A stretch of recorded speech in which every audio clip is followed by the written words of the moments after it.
Yes. A very good evening to our listeners and viewers. Welcome to the Top Politics, a political platform at TopAfric Radio. First of all, I'd like to apologize for the little bit of delay that we've encountered. That was due to some of unforeseen circumstances.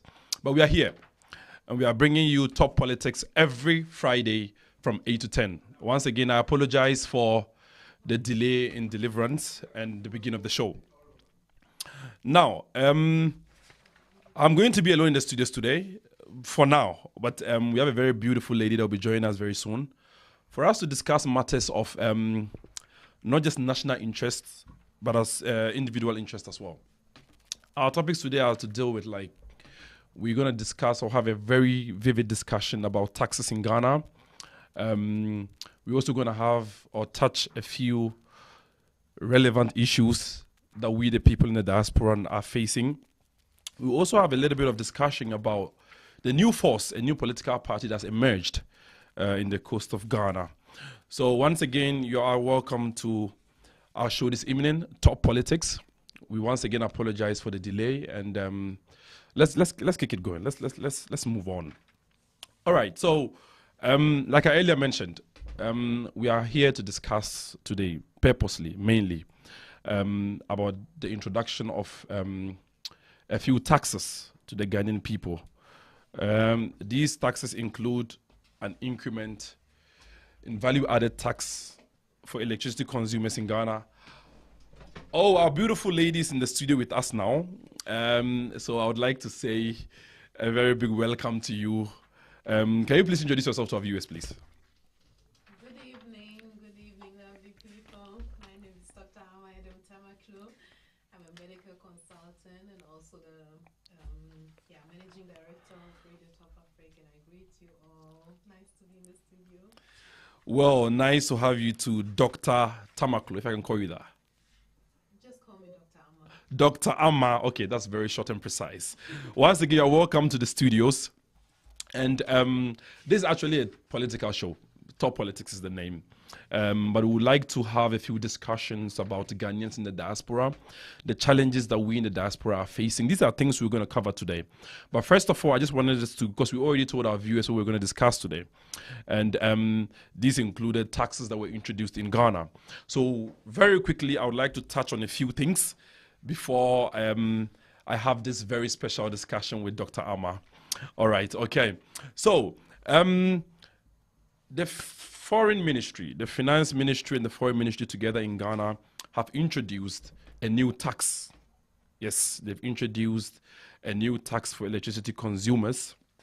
Now that is, I think, the Finance Ministry, I think last week, made it public or made it known to the general public that as of January 2024, there's going to be an increment in the value-added tax for electricity consumers. Which class of people are we targeting here? Are we speaking about? Now, this is for maximum consumption level. People in Ghana that consume electricity to its maximum level. Now, this is in accordance with Section 35 and 37 of the Value-Added Tax Act. So as of January 2024, there's an increment, 15% increment in our taxes for electricity. Now, this has caused a lot of debate online. People are actually not happy. Some are debating. Ghana is facing a lot of challenges. Why the introduction of extra taxes?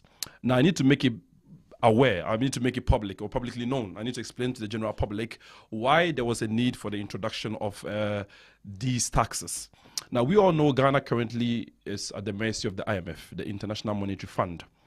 And when you are at the mercy of the International Monetary Fund, there are some adjustments that you need to do as a nation. And this year, they advised or they proposed that Ghana should cut down on costs and increase revenue generation. Now, as a government, what are some of the things that you can do to bring about, an improvement in your revenue generation? So the government came with a plan to introduce some sort of taxes, a few taxes. But the main one that Ghanaians are actually struggling with or having problems with is the tax on electricity. Now, we are trying to achieve as a nation a medium-term revenue. because post-COVID, the Ghanaian economy is actually struggling. And for us to improve or enhance economic growth, for us to attain social and economic development, there is a need for us to generate more revenue in Ghana, as proposed by the International Monetary Fund. So these taxes are taking effect from the 1st of January 2024 till the government feels there need to be some amendments or changes in the tax system in Ghana. May I ask a question? Yes, please, Dr. Ama. This reminds me of the whole discussion when the e-levy was introduced. Yes. It was also additional tax that was introduced also to generate revenue. We know exactly, yes. The question I have is, how is the whole economy struggling? People are also struggling, and then there is additional tax introduced, which is going to increase the struggle of the individual. Okay, so before touching that, I want to make it publicly known that post-COVID, right, we had about 20 African countries at the mercy of the IMF because they all had a struggling economy, right? And when you are at the mercy of the IMF, like I earlier said, there are some adjustments that need to be done.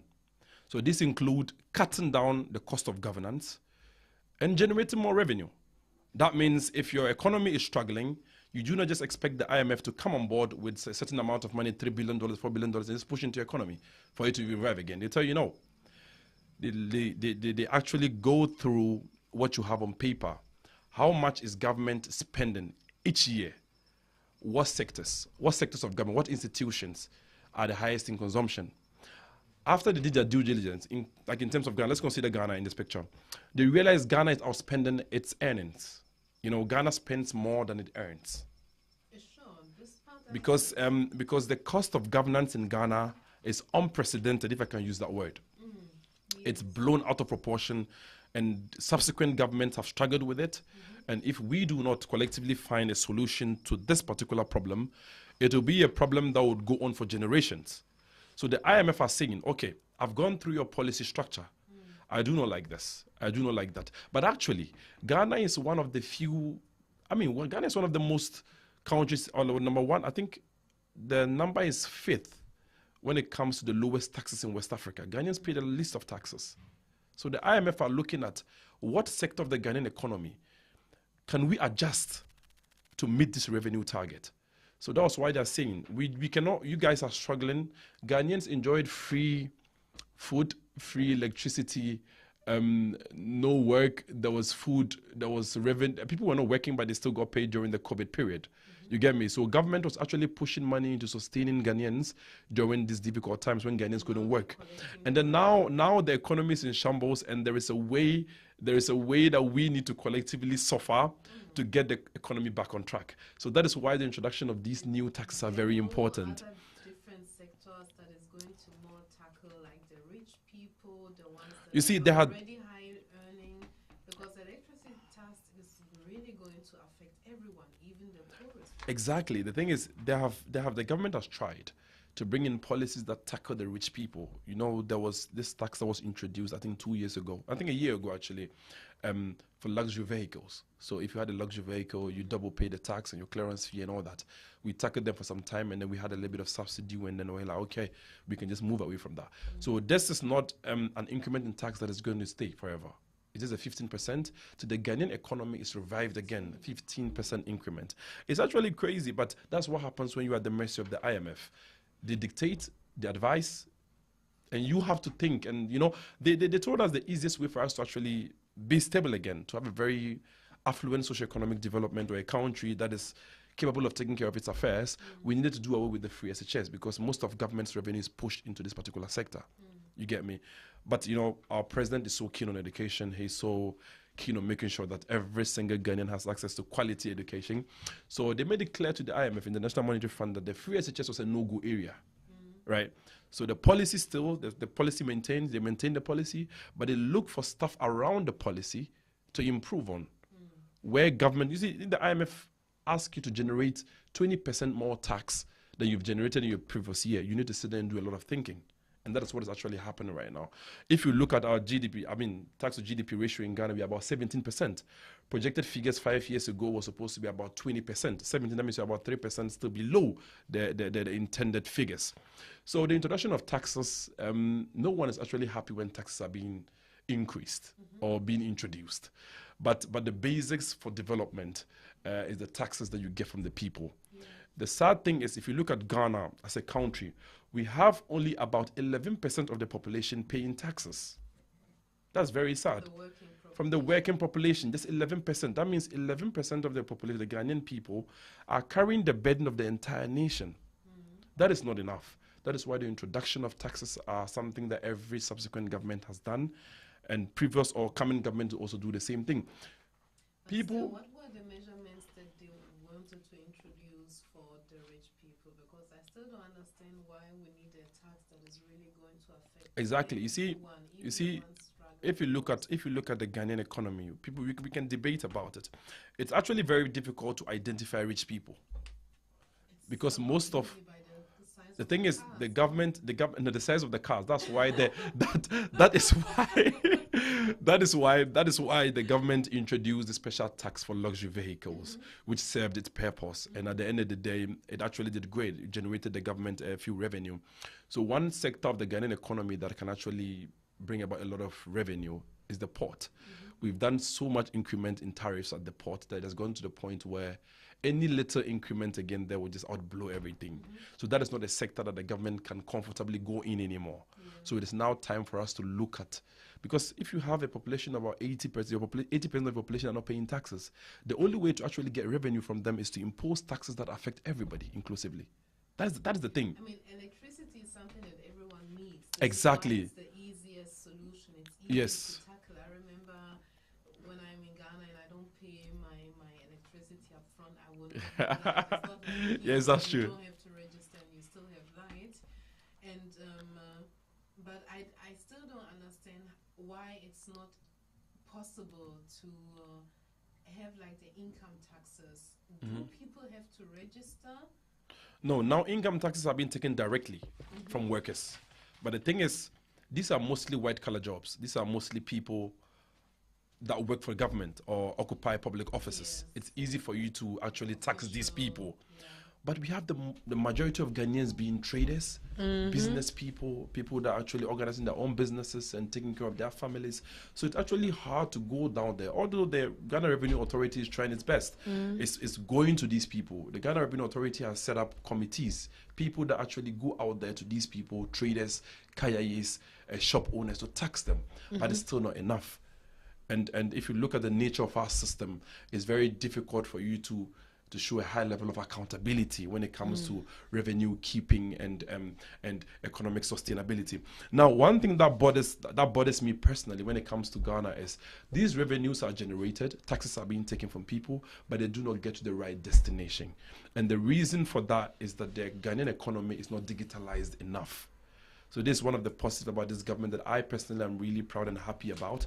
They are pushing up day in, day out to digitalize the Ghanaian economy, making it possible for revenue generation to reflect in the national coffers. So this is something that I always speak about, and this is something that I'll always be proud of as a Ghanaian. But and how is digitalization going to support the whole, let's say, transparency? You see, so right now, if you consider our ports, we are operating a cashless port now. Previously, when you're going to, like, let's say you go to the port and you take out your vehicle, you need to go down with cash, you pay up here and there, and the monies were not getting to the right places. So now government has set a new system where you go to the bank, you make payments, you get your receipt, you go to the port cashless.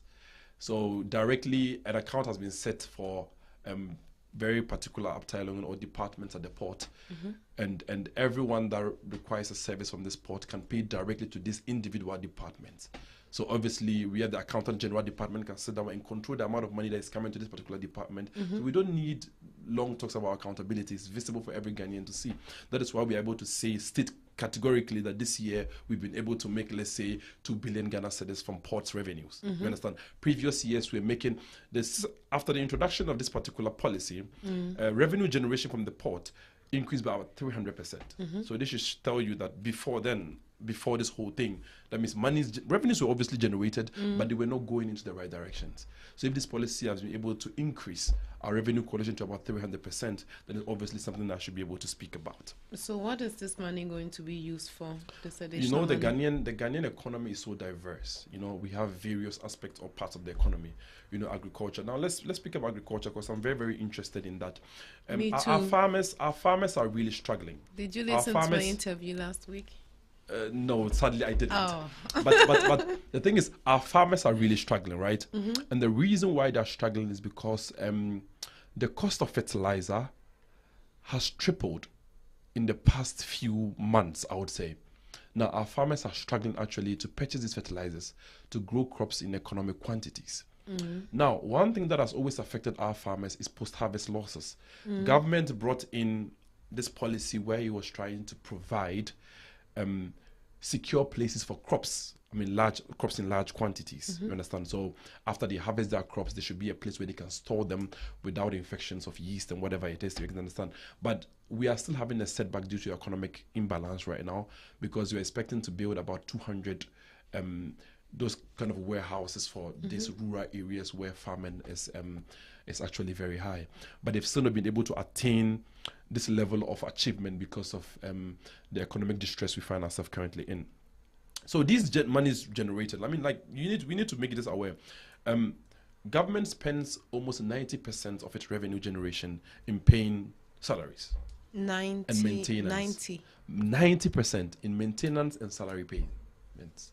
So it's kind of like really difficult for government to actually generate revenue from its system or from the Ghanaian people, and then use to solve external affairs when it comes to Ghana. Because even But doesn't that mean that government has to cut down on the people Exactly. working for them? The- Because this this is- number seems ridiculously this is high. something that we've always continued to preach. The cost of governance in Ghana is really crazy. The amount needed to run government in a month is nothing to write home about, considering we have about 30% of our population living under the poverty line.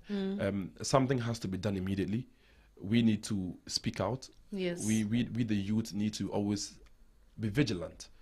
I mean, I'm bringing on board the youth of Ghana, politicians, religious leaders, civil servants. We need to speak up, Yeah. because if you look at Ghana, for instance, every minister is entitled to 2 vehicles, 2 police officers, Paid soldiers, by paid by the the state tax coffers, money. exactly, the taxpayer. They fuel their tanks for free. Ghana we do not need about 110 ministers to run such a small economy. Even Prince Charles or King Charles, now when he came to Exactly. Germany, he took the train. So Exactly. So yeah. I feel like we need to improve our transport system, hereby enhancing or convincing people that actually they can actually make good use of transport system. I mean, a very vibrant and flowing transport system in Ghana. So if we speak about 90% of our generated revenue going into tax payments and socioeconomic management, that's a very big problem. So it's very difficult for Ghana to save. The only time that Ghana saves is when we export raw materials and we get dividends from our raw materials. That's when the country can even boast of having something. Every infrastructure even that's with built the in raw Ghana, materials, we don't every even strike good infrastructure deals. that is built in Ghana, every socioeconomic development that is currently ongoing in Ghana is from borrowed money. Yeah.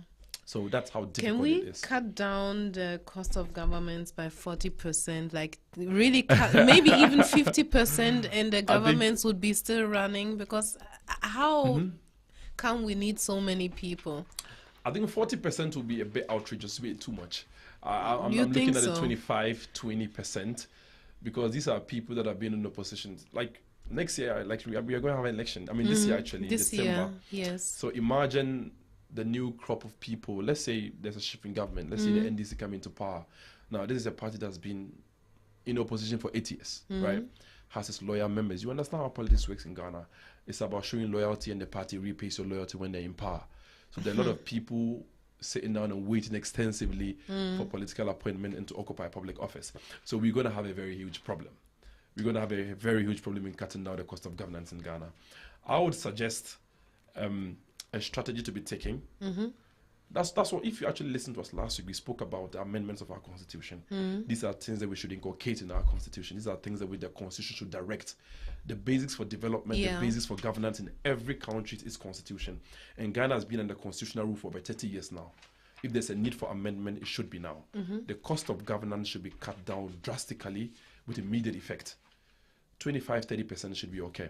We do not need 2 deputy managing directors for our institutions. We do not need 2 deputy managers, two deputy ministers for our ministries.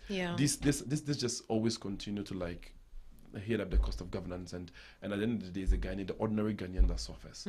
So we need to make amendments. We need to change a few things in Ghana, and I'm very happy that the president hasn't shied away from that. He has made it very public in quite a number of times that our 1992 constitution needs amendments, and it should be done immediately, because we can feel that it has actually outlived its purpose. The constitution is not serving the Ghanaian people the right way anymore. So if there are a few things that need to be changed, to be amended, then it should be immediately. I think one important change that we also need is for people from the diaspora holding dual citizenship should be able to get political positions, because I remember reading something about this not being possible, and I asked myself why. This is something that I personally have been a very big advocate of. I've been advocating for this for quite some time now.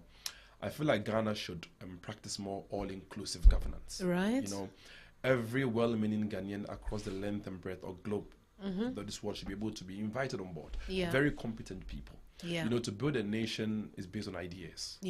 And ideas, like they say, differs from individual to individual. So I believe inviting all these people.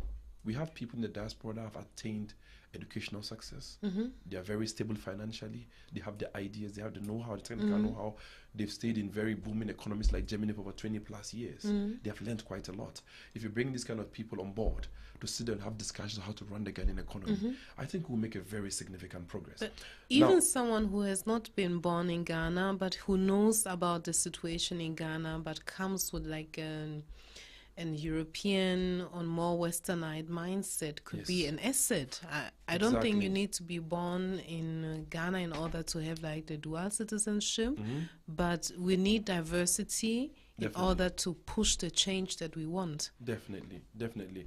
And I feel like more people on deck or on board to have such discussions, very intensive discussions about nation building, is going to go a long way to help Ghana. You see, Ghana need to start focusing on socio-economic development of the Ghanaian people, bettering the lives of the ordinary Ghanaian. This is something that the country should hold at high esteem. You understand? I feel like to be able to attain this, it's not about just political loyalty. All this partisan politics has not brought Ghana where it's supposed to be till today. We've been under constitutional rule for over 30 years, like I earlier mentioned, since 1992. Ghana is operating in such a system that you show loyalty to the party, you might get a political appointment. It shouldn't be like that. We shouldn't appoint people into public office based on the sacrifices they made for our party. We should go out there and search for very competent people, individuals that have the technical know-how, pushing Ghana to the next level. And I've always said this. Let's bring the diasporans on board. There are people who have traveled far and wide, accumulated a lot of resources, accumulated a lot of knowledge. They understand how governance from all over the world works. These people should be able to come sit down on our round table and let's have intensive discussions. Because obviously the system that we are using, where we are electing people from Ghana, hasn't worked. It has not worked. Exactly. So if it hasn't worked, it is kind of destroying Ghana. It is high time we look for external solutions.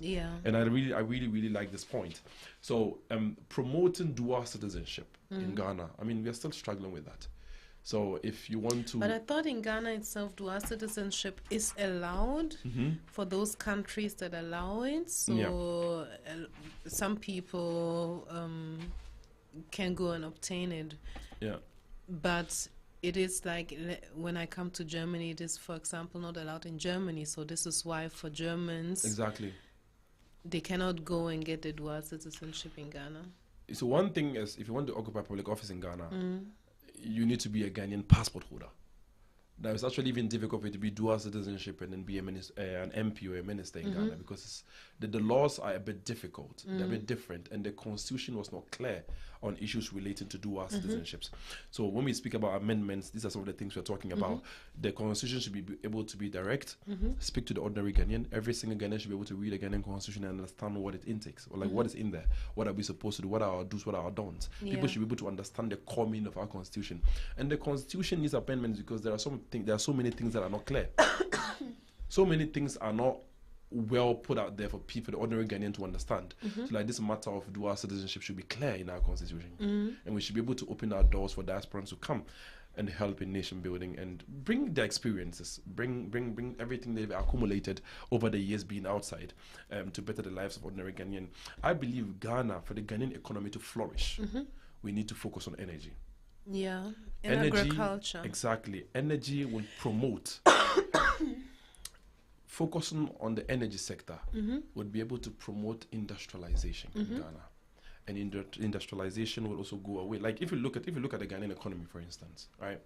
If we should focus, let's say, 20% of everything that we do in governance in promoting the energy sector, making the energy sector a very booming sector.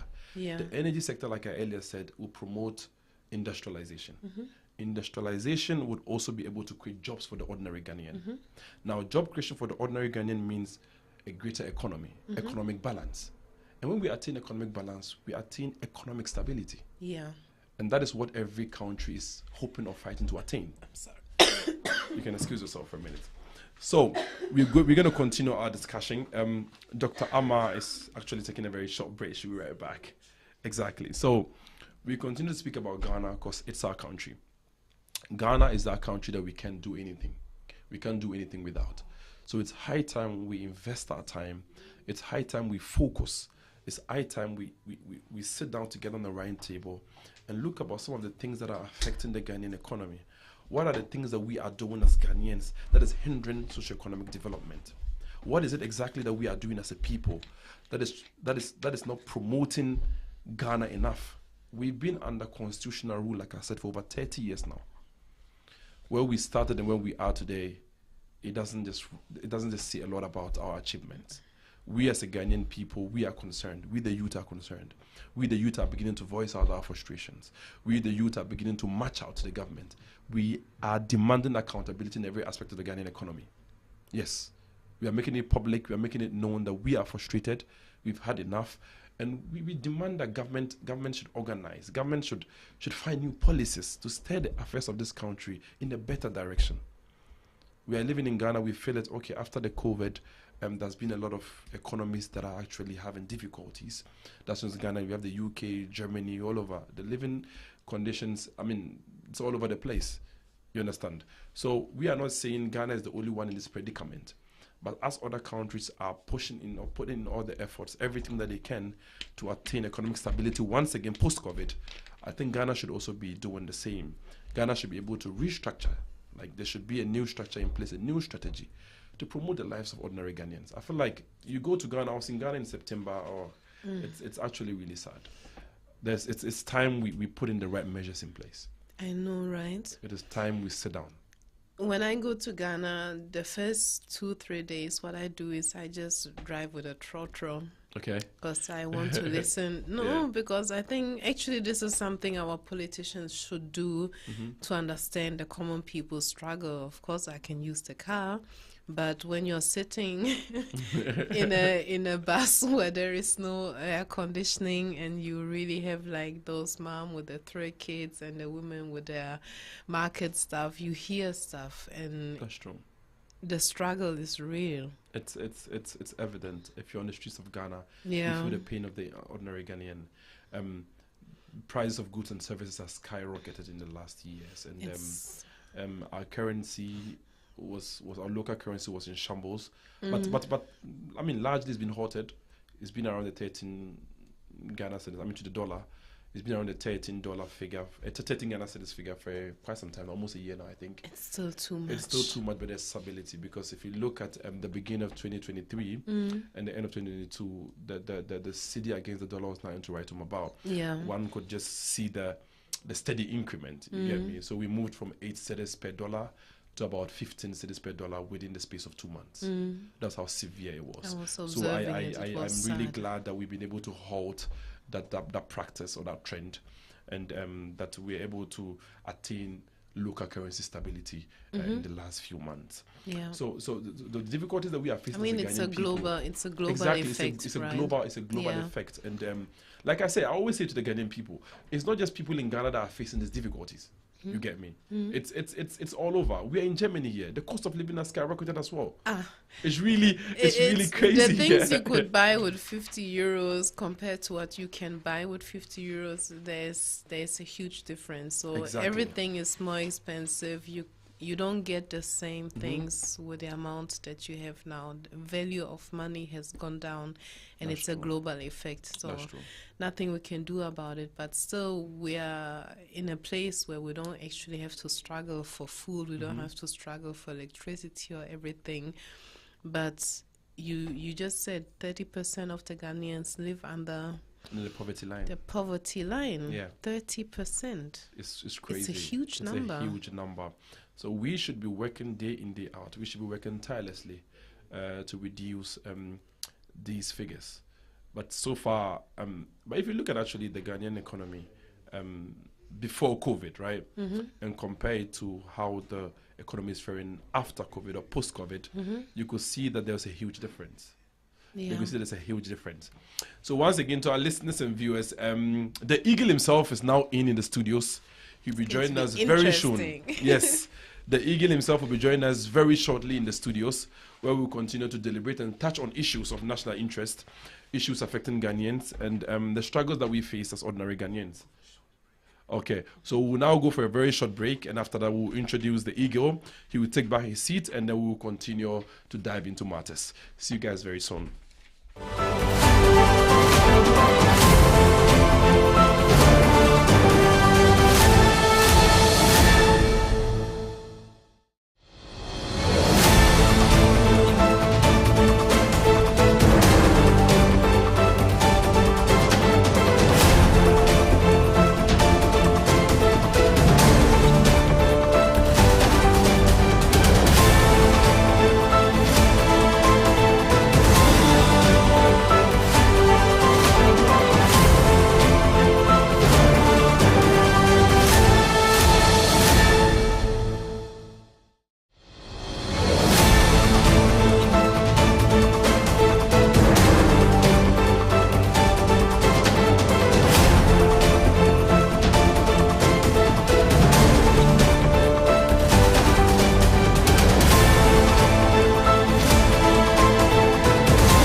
Yes. Thank you for watching, and we do appreciate your patience. I hope you enjoyed the break. So you are welcome back to the political show from TopAfric, which we titled it Top Politics. Before I joined, I realized that my colleagues were doing justice to some of the topics we intended to discuss. So not wasting time, I think we will just continue from there. So a quick one today, or this time, we'll just jump into political violence that we experience in Ghana almost in every election year. And this time around, it's not different, okay? I just want to share a quick video of the political environment in Ghana right now. And I pray and hope that the listeners and viewers, okay, will pay attention to it. Then we can make justice to this video. Okay, bring me the oil.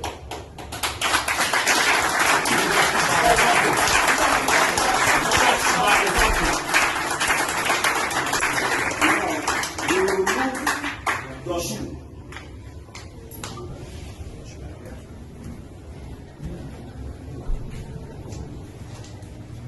Let's stand on it first.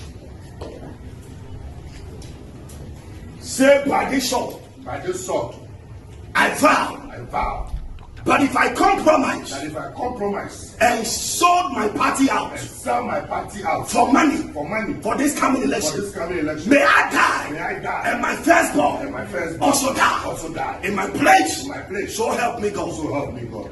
Amen.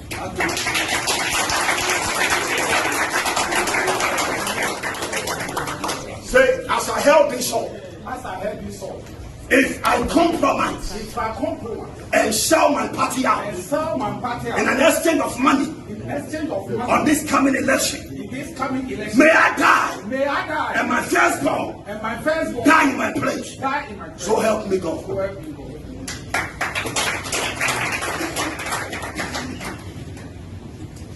Say, I shall held unto this sword. I shall held unto this sword.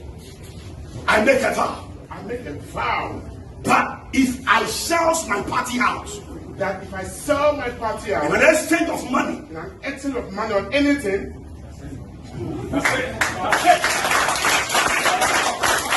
may I die, may I and die, my firstborn die and my firstborn die before I get home. before I get home. So help me God. So help me God. God bless you.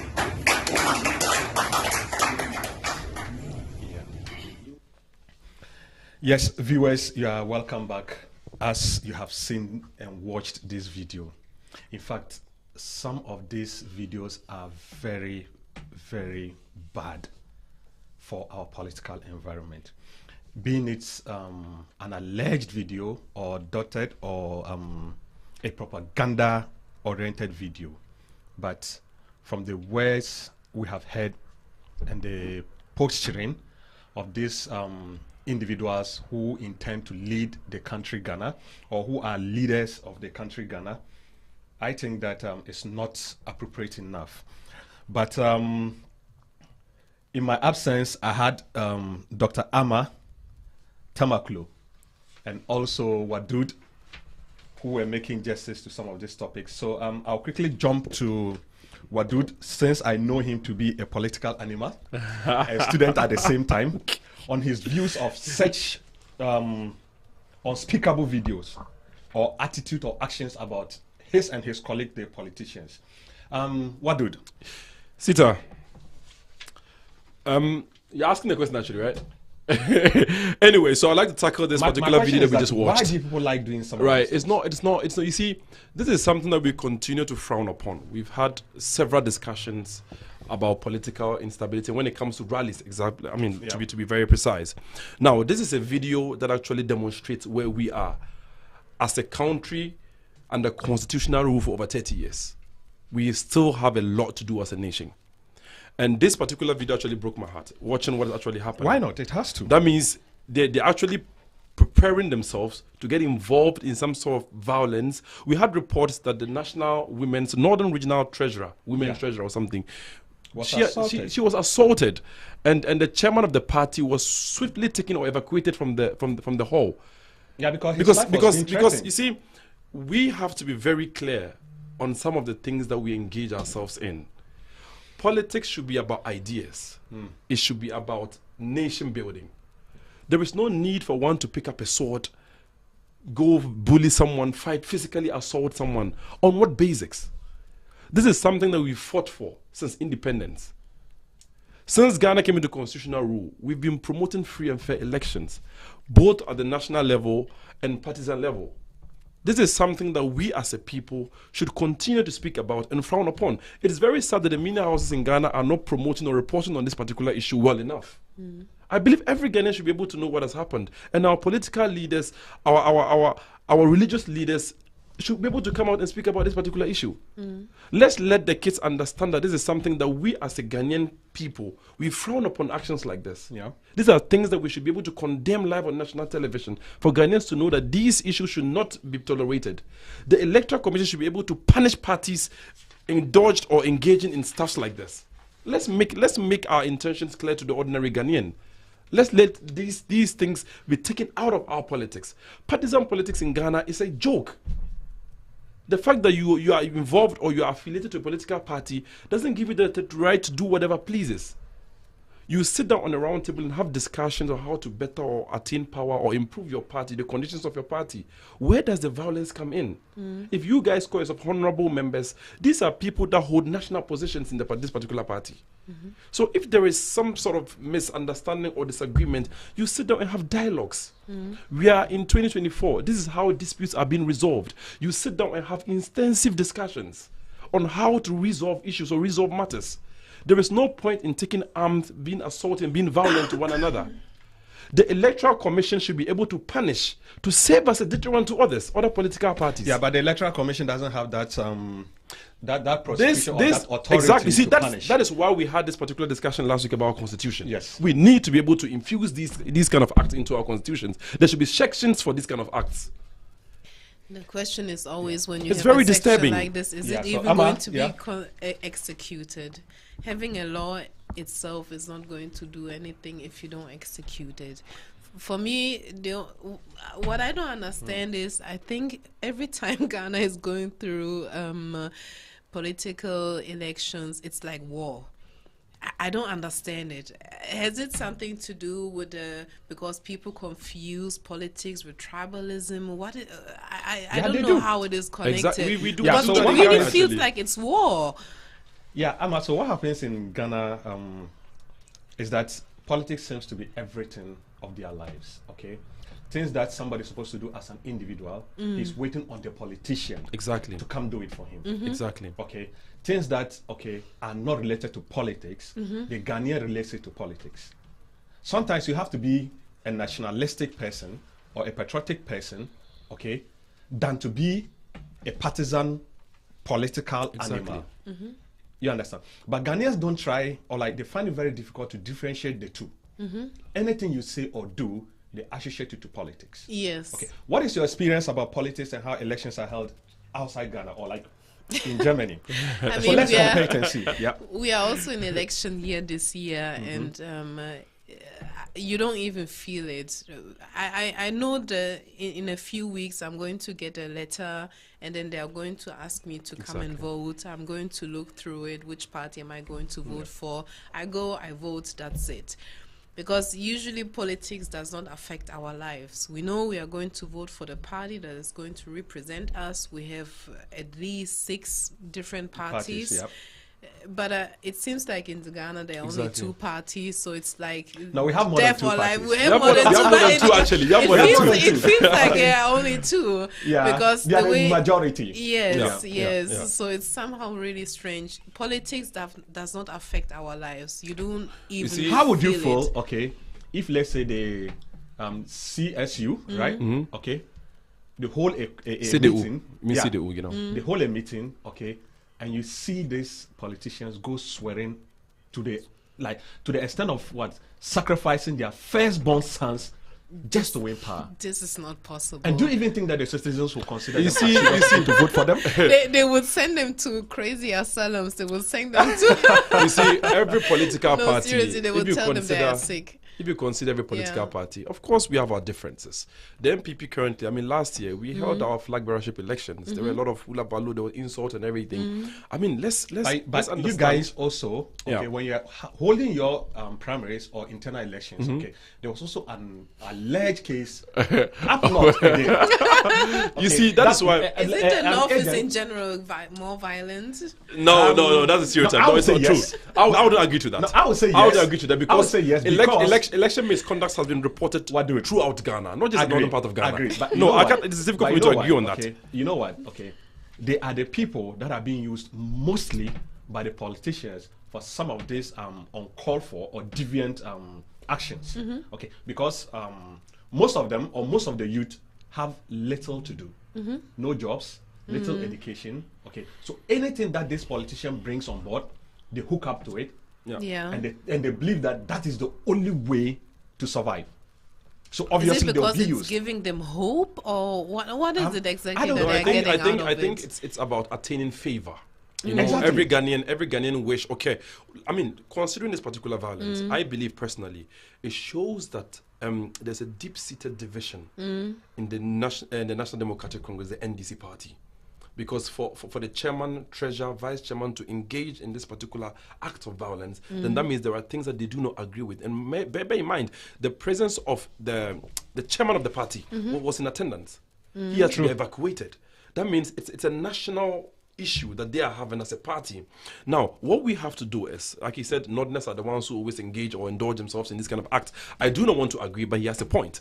Because if you look at our stethoscope, if you compare Ghana, Yes. most of the uneducated people or the illiterates, I would say in quote, are found in that part of the country. That's where the least form of development is taking place. So they are the more youth, like he said, easy have to very little. influence. Exactly. So everyone is trying to do something because we are going to going to election, we're going to the polls in 10 months. Everyone wants to be seen. Everyone wants to be able to indulge in something, hoping that when they come into power, there's some form of reward or some form of plea in that direction. So these are some of the things that bring about. These are some of the things that bring about the kind of violence that we are speaking about today. Yeah, so I mean, we should not forget the emotional aspect, because I think election time is also a really highly emotional time, because it's the time that you feel like change is coming, Yeah. hope for a better life. Everything, your endorphin level is like increased. Of course, it makes you more accessible to manipulation, but it can also result into violence and rage, as we have seen yet in this yeah, video. but Amma, the point is that okay, if these politicians engage in the battle of ideas, okay, some of these things will not come up. That's true. And this Okay. is exactly the difference between Yeah. No, this but- kind of politics and the politics that I see in Germany. I think with I say you propaganda, finish. ideas, and visions, and it's all about how to move the country forward. It's not about personal issues or anything. Yeah, because Yes. if you go sacrificing or promising that okay, you will defend the party to the point of sacrificing your firstborn child, okay, meaning that okay, when you win power, you would do anything to benefit, even it will not go in your favor or in the favor of your Exactly. party. Yes. But you feel that you have what kept the life of yourself and your family at stake to attain that power. So you feel what you feel entitled Yes. as the boss or the topmost guy to be Yeah, served, yeah. but not rather as a servant to serve the people. Exactly. And Exactly. this is what you were mentioning earlier, that loyalty to the party is usually Exactly. rewarded. The more Exactly. loyal And the you more are, you are rewarded, exactly. so and then he's the- waiting for his big cash when, out. I mean, Sita just Yeah. made this particular statement where he said we should rather enhance or promote using dialogues to settle our disputes. I mean, democratically, Ghana has still not reached there yet. Yeah, there's still a bunch of the people that are illiterate, like I earlier mentioned. They are uneducated. They still do not understand the importance of violence and conflict resolution. And that is one of the problems that we are facing. People will continue to choose violence in settling their disputes than to actually sit on a round table and have discussions. We are just hoping that with time, as we continue to evolve democratically, there's going to come a point where Ghanaians could sit on a round table, voice out your differences, let's collectively find a solution, and then we move forward from there. In a calm manner, without Yeah, screaming and we fighting. really hope so. Hey. We really hope so because this video, honestly, it's a no, no, no, no. Politically, it's a no, no, no, no. Okay. And I sometimes, you see, it's so worrying that Africans or Ghanaians, we allow ourselves for, they claim men of God, okay, to I will use the word bully us. Okay, because I feel this is a bully. It is. It is Yes, actually. It Yeah. is. to bully us just in the name of is. God. Yeah. Okay. What has voting or sharing ideas got to do with God and you swearing to that level? These are completely two different things. And one thing that makes this whole situation very sad is if you look at it from the international world. Yeah. This clearly undermines our democracy. It undermines our efforts to promote democracy and constitutional rule in Ghana. And that's Yeah. where the problem is.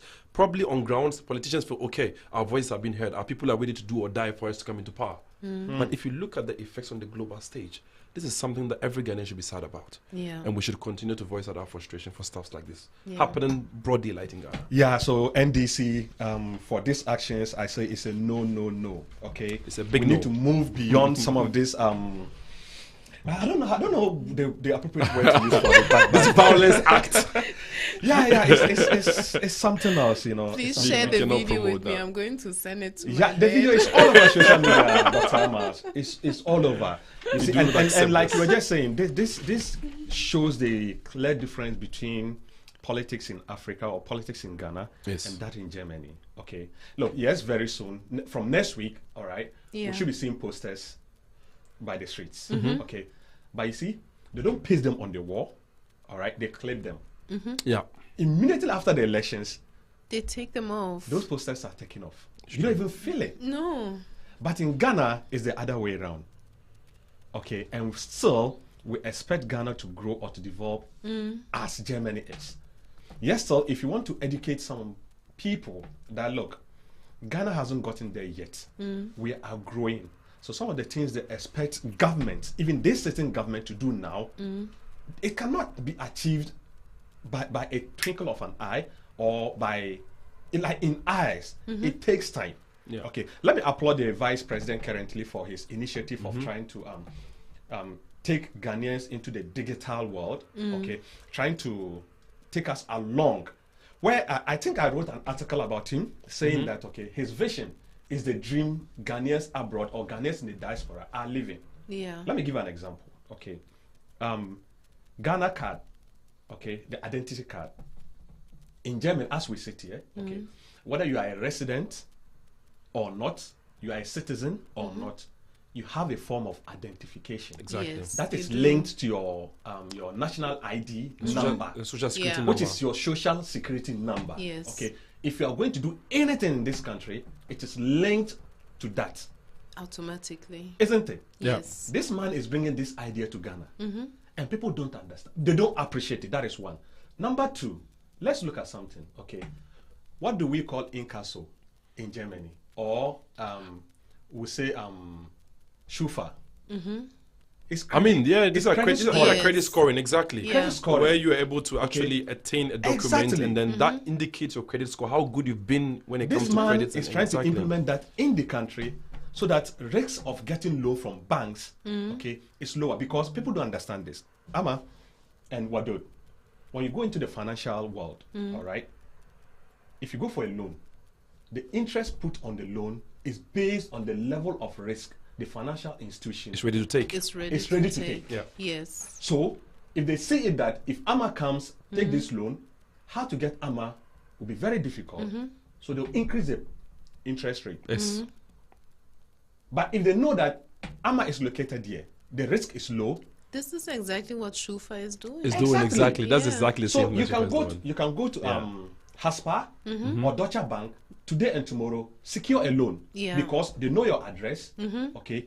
You give your ID card and Yeah. every detail of yours is given out. Yeah. But in Ghana, it is not like that. This man is trying to implement this, and people don't see it to be economically viable. Let me use that. How? Yeah, they say that he's an economic person, and he's running away from practicing economy. economics, but rather talking about And digitalization. this is all part of economics. They don't see it, my dear. They You don't see, see it. no, the thing is actually. So that makes the whole political environment in Africa, in Ghana, to be weird. Yeah. I will not say excuse to my words or like they should pardon my word, but to be very weird.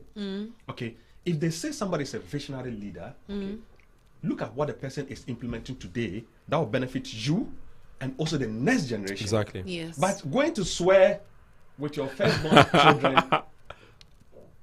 I don't know. This is I too much. personally believe this initiative from the vice president that Sita just lauded or applauded.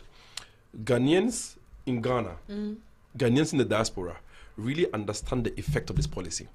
They understand how fast socioeconomic development can improve with this particular policy. Because But we are living in a live it. partisan system where people feel like we need to undermine your achievements to just attain vote. I said, if Ghana want to attain the kind of development that we crave for, this economic stability that we've always yearned for, Yes. togetherness has to play a very vital role. We are not together. Look at, I always use Paul Kagame as an example. Rwanda, he had about 90% of people supporting him and actually following his cause.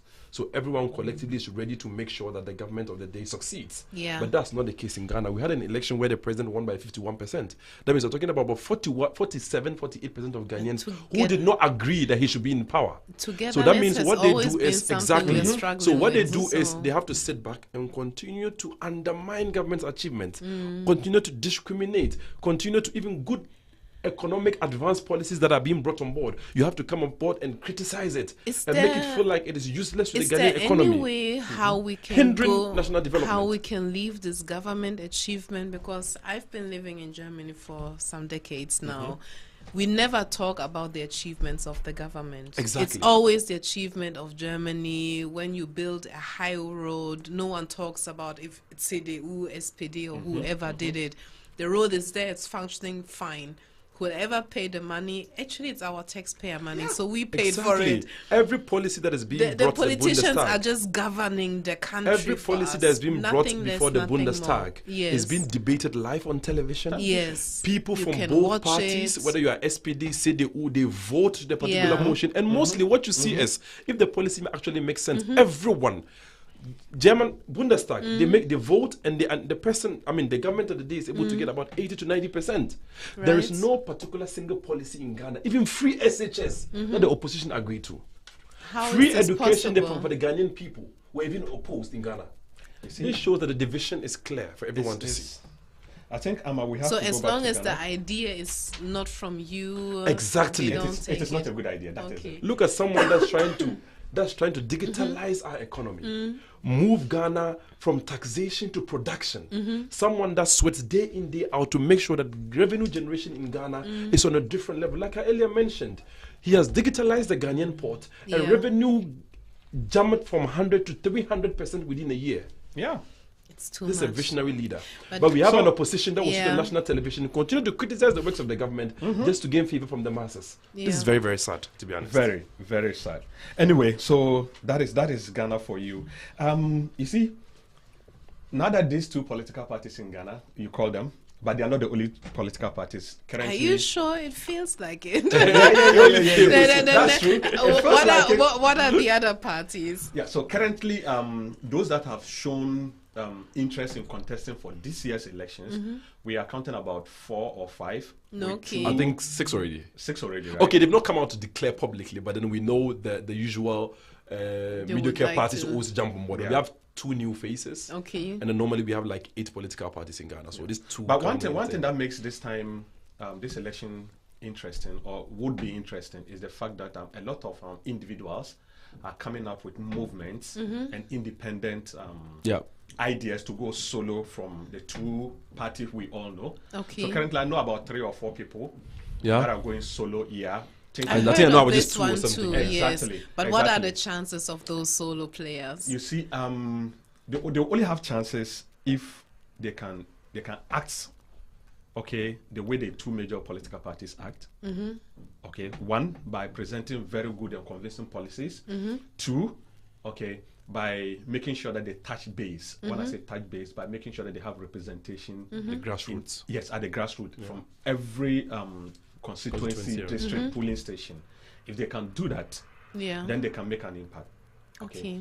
fine, it would have been wise these individuals to come together to form a Exactly. That was what I was You waiting to understand? say. They By should the emerge. nature of Ghanaians, They should Yeah. merge. you see, yes, it's something else. Yeah, but before we go, since we don't have much time, okay, the MPP, all right, Yeah. the ruling party, Mm-hmm. okay, they've gotten their flag bearer or leader to lead them into the election, okay, and now they are looking out for a vice president. Normally we call him a running mate. Running mate. A running mate. Yeah, okay. before elections, he's a running Yes. mate. If they win, he becomes a vice Vice president. president. So, Wadud, what is your party doing about it? I mean, there have been discussions. Yeah. There have been a lot of names that have popped up in the last few months after he was sworn in as, as the flag bearer of our party. Yeah. People are putting their suggestions as to who is qualified enough to occupy that particular position for the party, because we actually need someone that is very competent, someone that's very convincing, someone that can pair with the sitting government with different ideas to actually convince the ordinary Ghanaian or the Ghanaian people to vote for us come 2024, which is in, I think, 8 or 10 months. Yeah. Now, the names of people that have come on board, everyone has his own favorite. I was having this discussion with a very good friend of mine, I think 2 days ago. He was leaning towards a particular candidate, I was leaning towards a particular candidate. But at the end of the day, the aim is to win the upcoming elections. Yes. Who is the best candidate to assure maximum support from the Ghanaian people? Yeah. So obviously, I believe in someone that has actually worked in the Ghanaian parliament. He has served 4 consecutive terms in the Ghanaian parliament. He recently resigned, made it known publicly that he wouldn't be involved in parliamentary works come elections. He has been the Minister for Parliamentary Affairs in Ghana. He has been the leader of the majority in Parliament, the leader of minority in Parliament. Yeah. Has accumulated experience. He has worked with subsequent governments. He has worked with both opposition and in power. So I believe he has been able to write a very good resume. His CV looks very good, very convincing. He comes from one of our major part of Ghana where we believe is our stronghold. So I personally, I lean towards that particular candidate. You And get who me? is that? Mention his name.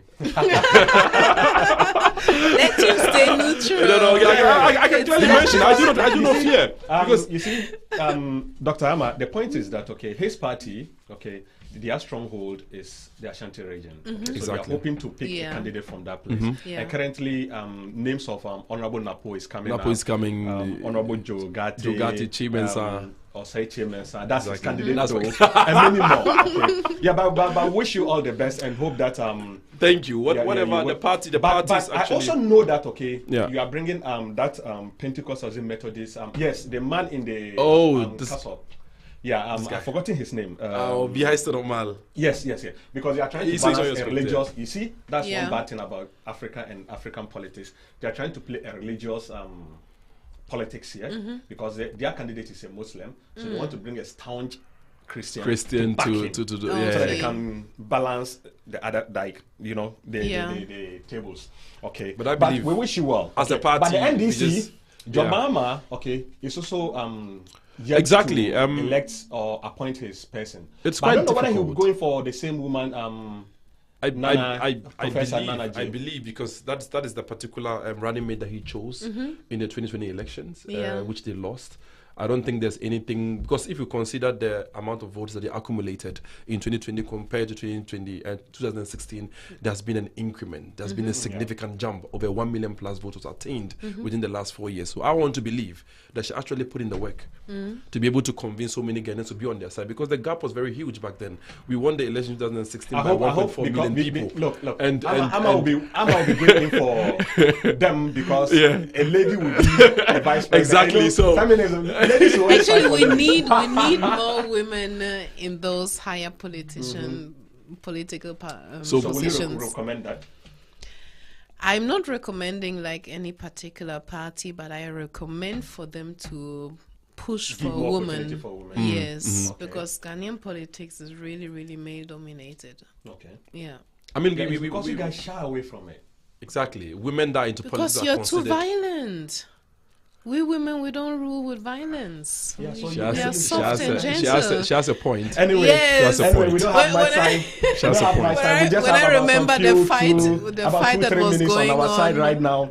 Ah. My last, I will call it submissions. Okay, so I will start with you, Wadud. Yeah. Just give me your last submission before we draw the curtains. Okay, so you mentioned this new particular, political parties that are emerging in Ghana currently, Yeah. and one is the New Force, which has gained media attention. The leader of the New Force. Yeah, we were supposed to have a rep of him. Exactly. here So I today. just wanted to just like really Oh, brush I on heard that. from and then him, actually. You see, so he's Yes. actually getting people talking. He's actually on a media tour currently. He has Instagram, been to yes. all media houses in Ghana. He's now in Nigeria. He was at the Arise TV in Nigeria this morning, actually that's nice. making a What deliberation. was his name again? Nana Kwame Bediakon. Yes, Nana Kwame Bediakon yes. is the leader of the Okay. New Force. He talks about bringing the youth into governance and Yes. trying to convince the youth and letting people understand the importance of togetherness in Africa. He's the and one actually with the taking He mask. can business. make it. No, he can Okay, make good. it. He You can don't make it. think Dr. so? Ma. He can make it. Yes, the one in the The one mask. with the mask, Yeah, right? he can make But it. the youth is strong. The youth No, is but the youth are not behind him. So, Dr. Ama, what is your last submission? We don't have much time. Yes. I think Ghanaian politics is really complex. Mm-hmm. It needs some restructuring, and people need to consider not voting for a party because this is the area they grew up in, like this tribalism Yeah, that is going yeah. on. They should really think about who can lead them into a better future. And this is something I would really, really wish to see for this election coming. So, the two major parties, the NPP and the NDC. Okay, assuming you were voting in Ghana, who would you be leaning towards? I have not looked into the political Okay, so then Okay. we'll give you the program time. now. Okay, yes, so- I mean, since this is election, Yes, I have to we look hope into to see you. it. We hope to see you next Yes. week or next 2 weeks. Okay, so start looking into their policies Yes, and I what they will. have done in previous years, and let's see where your experience in you Germany know- would. You know, since I was born into an Ashanti mom and an Everdead, I'm you are in in between. between. Yes, my mom is like strong Yeah, in so, PP and my so dad Dr. Alma is in between, in between the two strongholds of the two major political parties in Ghana. Yeah, so that is where your view will be very important for listeners. Since you grew up in Germany and you had a lot of experience both in Ghana and in Germany, it would be very wonderful for you to share to us what you think objectively Yeah. the Ghanaian person or the Ghanaian, okay, who lives in Pesenkwe, okay, Mankaninja, so Axim, okay, and Hohoi would need, okay, to progress in his life, okay. Thank you very much, you both, for staying today. I hope to see you people on next week show. Thank you very much, please, Sir, for Amma, having us. I'm going to reserve a seat for you because next week is going to be more hot and interesting. Oh, because wow. I'm getting an NDC rep here, and I'm also getting a rep from the New Force also joining us. Okay. Wow. So yes, we're going to have a lot of time to talk about policies that will benefit the Ghanaian. Thank you very much, listeners, for staying with us and also enjoying and also texting and contributing to this program. We wish you well, and we pray and hope that next week, God willing, we shall meet again. Thank you very much for joining the Top Politics of Top Radio Hamburg. God bless you and have a good night. Bye.